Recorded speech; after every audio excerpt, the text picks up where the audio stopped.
Hello बच्चों। तो उम्मीद है आप लोगों की बोर्ड एग्जाम की प्रिपरेशन बहुत अच्छी चल रही होगी। आप लोग बहुत अच्छे से मेहनत कर रहे होंगे और लगातार हमारी सीरीज भी आपको बहुत हेल्पफुल रही होगी। तो आज हम लोग फिर से बात करने वाले हैं हमारे अपने फिजिक्स के सेकेंड चैप्टर जो कक्षा 10 का है, human I and colourful world के सेकेंड वीडियो में। इसके पहले वाले वीडियो में हमने इस चैप्टर्स में यूज होने वाले फॉर्मूलों को देखा था और 1 से लेकर के 30 तक के क्वेश्चंस को सॉल्व किया था। उसी सीरीज को आगे हम बढ़ाएंगे और आगे कुछ और क्वेश्चंस को हम आज सॉल्व करेंगे। तो ये उसके आगे के क्वेश्चंस हैं जो उसी फर्स्ट वीडियो पर ही, उसके फॉर्मूलों पर ही बेस्ड होंगे। तो आइए शुरू करते हैं आज का अपना ये वीडियो। पहला प्रश्न हमारा क्या कह रहा है, नेत्र लेंस होता है। तो नेत्र में कौन सा लेंस होता है ये हम लोग पहले वीडियो में देख भी चुके हैं। नेत्र में होता है उत्तल लेंस और उत्तल लेंस को ही कहते हैं अभिसारी लेंस यानी कन्वर्जिंग लेंस कहा जाता है। तो ऑप्शन ए करेक्ट हो जाएगा। क्वेश्चन नंबर 2 देखते हैं। मानव नेत्र में रेटिना पर बनने वाला प्रतिबिंब कैसा होता है, इसके बारे में बताना है। तो रेटिना पर बनने वाला प्रतिबिंब उल्टा होता है परंतु सीधा दिखाई देता है। ऑप्शन बी करेक्ट हो जाएगा। इस क्वेश्चन को भी हम अपने पहले वीडियो में देख चुके हैं। क्वेश्चन नंबर 3 पर आ जाते हैं। लिखा हुआ है, देखिए क्या लिखा है कि स्वस्थ नेत्र के लिए स्पष्ट दृष्टि की न्यूनतम दूरी कितनी होती है। तो आप सबको ये सवाल पता है इसका आंसर। चलिए आप सब लोग भी बताने का जल्दी से ट्राई करिए। जब तक मैं क्वेश्चन पढ़ता रहता हूं आप लोग जरूर से अपना जो है क्वेश्चन वो आप कमेंट कर सकते हैं कि आपने पहले ही इसको देख लिया है। तो स्वस्थ नेत्र के लिए स्पष्ट दृष्टि की न्यूनतम दूरी कितनी होती है, 25 सेंटीमीटर। ऑप्शन ए करेक्ट हो जाएगा। क्वेश्चन नंबर 4 देखते हैं। स्वस्थ नेत्र के लिए दूर बिंदु कहाँ होता है। तो दूर बिंदु हमको पता है सबको, कहाँ होता है, अनंत पर होता है। ऑप्शन डी करेक्ट हो जाएगा। क्वेश्चन नंबर 5 पर आ जाते हैं। निकट दृष्टि दोष से पीड़ित व्यक्ति के लिए चश्मे में प्रयुक्त किया जाता है। जिसको निकट दृष्टि दोष है उसको दूर करने के लिए उसके चश्मे में कौन सा लेंस लगेगा, अवतल लेंस लगता है। उसके नीचे देखिए लिखा हुआ है दूर दृष्टि दोष पीड़ित व्यक्ति अपने चश्मे में प्रयुक्त करता है। कौन सा लेंस भाई, जब निकट में अवतल लगेगा तो दूर में क्या लगेगा, उत्तल लेंस लगेगा। ठीक है ना। तो ऑप्शन सी हमारा क्वेश्चन नंबर 6 का ऑप्शन सी उत्तल लेंस करेक्ट हो जाएगा। क्वेश्चन नंबर 7 में आते हैं।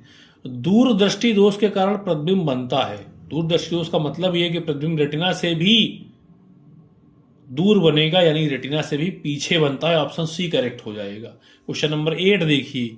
दूर दृष्टि से पीड़ित मनुष्य का निकट बिंदु स्थित होगा। ये इंपॉर्टेंट क्वेश्चन है, इस बार बोर्ड परीक्षा में हो सकता है क्वेश्चन आपको देखने को मिल जाए। जिसको दूर दृष्टि दोष है इसका मतलब है कि उसको दूर का दिख रहा, निकट का नहीं दिख रहा है। निकट का नहीं दिख रहा इसका मतलब है कि जो उसका निकट बिंदु 25 सेंटीमीटर पर है वो खिसक करके और दूर चला गया है। तो ऑप्शन सी करेक्ट हो जाएगा, 25 सेंटीमीटर से अधिक दूरी पर।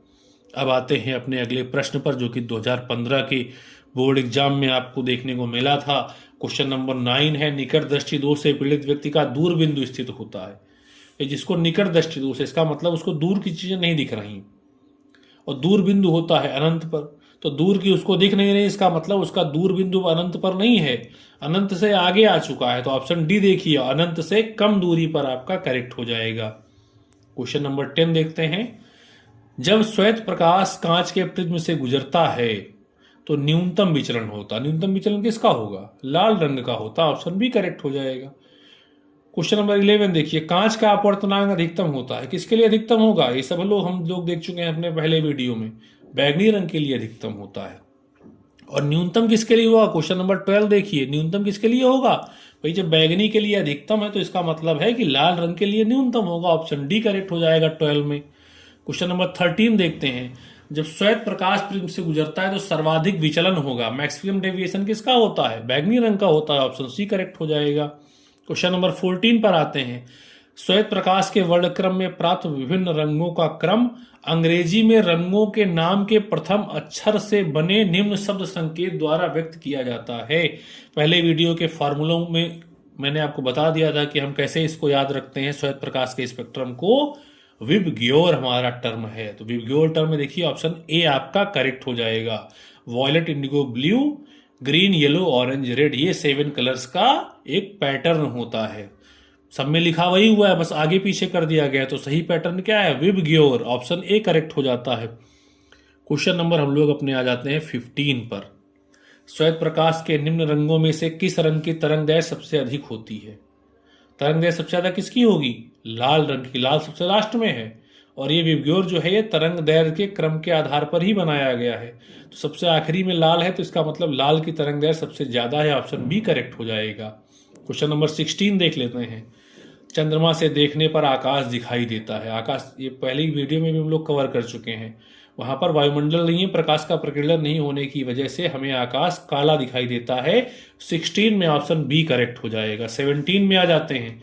किस रंग के प्रकाश का प्रकीर्णन सबसे कम होता है? कौन सा रंग जो सबसे कम जो है प्रकीर्णित होता है? तो वो है लाल रंग। इसीलिए खतरे के सिग्नल हों वो लाल बनाए जाते हैं ताकि दूर से दिख जाए। क्वेश्चन नंबर 18 अच्छा सवाल है, बहुत अच्छा प्रश्न है। क्वेश्चन नंबर 18 भी ध्यान दीजिएगा। समुद्र में जल नीला प्रतीत होता है। क्यों भाई समुद्र का जल हमें नीला क्यों दिख रहा है? तो ऑप्शन सी देखिए, प्रकाश का प्रकीर्णन होता है। ये एक बहुत बड़ी घटना थी। इसी चीज को बताने के लिए भारतीय वैज्ञानिक सर सीवी रमन को नोबेल पुरस्कार दिया गया था। वो पहले भारतीय वैज्ञानिक थे, सिर्फ भारतीय ही नहीं बल्कि पहले एशियाई वैज्ञानिक थे जिन्हें विज्ञान का नोबेल पुरस्कार प्राप्त हुआ था। तो ये हमको ध्यान रखना है। समुद्र में जल नीला प्रतीत होता है क्योंकि वहां पर प्रकाश का प्रकीर्णन हो रहा है। क्वेश्चन नंबर हम लोग 19 पर आ जाते हैं। खतरे के संकेत तथा सिग्नल लाल रंग के होते हैं क्योंकि लाल रंग का क्या होता है, चाहे कोहरा हो या धुआं हो, उसमें प्रकीर्णन सबसे कम होगा। जब सबसे कम प्रकीर्णन होगा तो वो बहुत दूर से देखा जा सकता है। इसीलिए गाड़ियों में देखो पीछे की तरफ लाल रंग की लाइट लगी होती है। खतरे के सिग्नल जो होते हैं वो लाल होते हैं। टावर्स वगैरह पर भी लाल लाइट जलाई जाती है ताकि आपको दूर से दिख जाए। क्वेश्चन नंबर 20 आपके सामने लिखा हुआ है। तो 19 में ए करेक्ट हो गया। क्वेश्चन नंबर 20 में आते हैं टिंडल प्रभाव क्या है। टिंडल प्रभाव, तो टिंडल प्रभाव क्या होता है? अगर कहीं भी ऐसा कुछ वातावरण बनाया गया है कि हमें प्रकाश के आने का रास्ता साफ साफ दिख रहा है, जैसे आपने देखा होगा कोई कमरा है, बंद है चारों तरफ से, किसी एक छोटे से छिद्र से प्रकाश आ रहा है, तो उस पूरे प्रकाश के रास्ते में हमें धूल के कण तैरते हुए घूमते हुए दिखाई देते हैं। इसी तरह बहुत घना पेड़ है कहीं पर और उससे कहीं प्रकाश नीचे आ रहा तो वहां भी हमें प्रकाश का रास्ता और उसमें घूमते हुए धूल के कण दिखाई देते हैं। तो वो उसी को टिंडल प्रभाव कहते हैं। ऑप्शन बी आपका करेक्ट हो जाएगा। बंद कमरे में किसी छोटे छिद्र से प्रकाश आना। क्वेश्चन नंबर 21 पर आते हैं। एक पतले प्रिज्म के अपवर्तनांक का सूत्र क्या होगा? अपवर्तनांक यानी एन, इसका सूत्र क्या है? पहला ऑप्शन करेक्ट है आपका, sine A plus delta M upon 2 upon sine A by 2। ये पतले प्रिज्म के प्रकाश का सूत्र होता है या प्रिज्म के अपवर्तनांक का सूत्र होता है। क्वेश्चन नंबर 22 में आ जाते हैं। एक पतले प्रिज्म द्वारा विचलन कोण का मान निर्भर नहीं करता। किस पर? तो पतले प्रिज्म द्वारा जो विचलन कोण है डेल्टा एम जिसे हम कह सकते हैं या डेल्टा जिसे कह सकते हैं, उसका फॉर्मूला है delta M is equal to N minus 1 into A. तो एन यानी अपवर्तनांक आ गया, ए यानी प्रिज्म कोण आ गया और आई नहीं आया यानी आपतन कोण नहीं आया। तो ऑप्शन सी पर निर्भर नहीं करता है, ए और बी पर वो निर्भर करता है, यानी कि प्रिज्म कोण पर भी निर्भर करेगा, अपवर्तनांक पर भी निर्भर करेगा, लेकिन आपतन कोण पर निर्भर नहीं करता है। तो ऑप्शन सी करेक्ट हो जाएगा। क्वेश्चन नंबर 23 देखते हैं। जब कोई प्रिज्म ABC आधार BC के साथ विभिन्न संन्यासों में रखा जाता है, श्वेत प्रकाश का कोई पतला प्रकाश पुंज चित्र में दर्शाए अनुसार इस प्रिज्म पर आपतित है। नीचे दिए गए किस प्रकरण में प्रकाश के विक्षेपण के पश्चात शीर्ष से तीसरा वर्ण आकाश के वर्ण के तदनुरूपी है? इसका मतलब समझ रहे हैं आप क्वेश्चन का? क्वेश्चन की लैंग्वेज थोड़ा सा इस यहाँ पर जटिल बना दिया है, कॉम्प्लेक्स हो गई है। क्या कह रहा है कि देखिए 4 प्रिज्म आपके सामने है, सभी में जो BC है वो आधार है और जब भी हम किसी भी प्रिज्म में श्वेत प्रकाश की किरण डालते हैं तो वो आधार की ओर मुड़ती है। तो सभी में BC की ओर मुड़ेंगी, लेकिन करना क्या है, आपको ऊपर से गिनना है और ऊपर से तीसरा जो कलर आएगा उसका रंग क्या आना चाहिए? आकाश का रंग। आकाश का रंग कौन सा है? नीला है। तो आकाश का रंग जिसमें भी ऊपर से गिनने पर तीसरा आ जाए वो ऑप्शन आपका करेक्ट हो जाएगा। सबसे पहले आप प्रिज्म पहला देखिए, ये वाला प्रिज्म आप देखिए, तो ये BC आधार नीचे दिया हुआ है। इससे जो प्रकाश किरण आएगी तो इसमें सातों रंग नीचे की ओर मुड़ेंगे। सबसे ज़्यादा नीचे कौन मुड़ेगा? वॉयलेट यानी बैगनी, उसके ऊपर इंडिगो जामुनी, उसके ऊपर ब्लू, फिर ग्रीन, येलो, ऑरेंज, रेड। तो नीचे VIBGYOR, लेकिन गिनना कहाँ से? ऊपर से। तो ऊपर तो लाल है, ऊपर से गिनेंगे तीसरे नंबर पे कौन सा आएगा?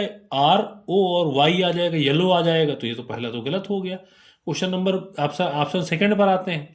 देखिए इसका जो आधार BC है वो ऊपर दिखा रहा है, तो इसमें जो है प्रकाश इधर से डाला गया है, ये इधर इस तरफ से, ये इस BC की तरफ सातों रंग मुड़ेंगे। तो सातों रंग मुड़ेंगे, सबसे ज्यादा कौन मुड़ेगा? सबसे ऊपर कौन जाएगा? वॉयलेट जाएगा। उसके नीचे कौन जाएगा? इंडिगो आई जाएगा। उसके नीचे कौन जाएगा? ब्लू जाएगा। फिर ग्रीन, येलो, ऑरेंज, रेड। तो ऊपर से गिनेंगे तो क्या होगा? VIBGYOR। तीसरे नंबर पर B आ जाएगा। B यानी ब्लू यानी आकाश का रंग। तो इस तरह से इस क्वेश्चन में हमारा जो ऑप्शन B है, इसमें सेकंड लिखा हुआ है, वो करेक्ट हो जाता है। तो इसमें भी आज के इस पूरे वीडियो में हम लोगों ने 23 क्वेश्चंस को सॉल्व कर लिया है। इसके फर्स्ट जो है पार्ट में हम लोगों ने 30 क्वेश्चंस को सॉल्व किया था। तो human I and colourful world का जो हमारा चैप्टर है, ये मानव नेत्र था रंग बिरंगा संसार, इसके 53 प्रश्नों को हम लोग प्रैक्टिस कर चुके हैं।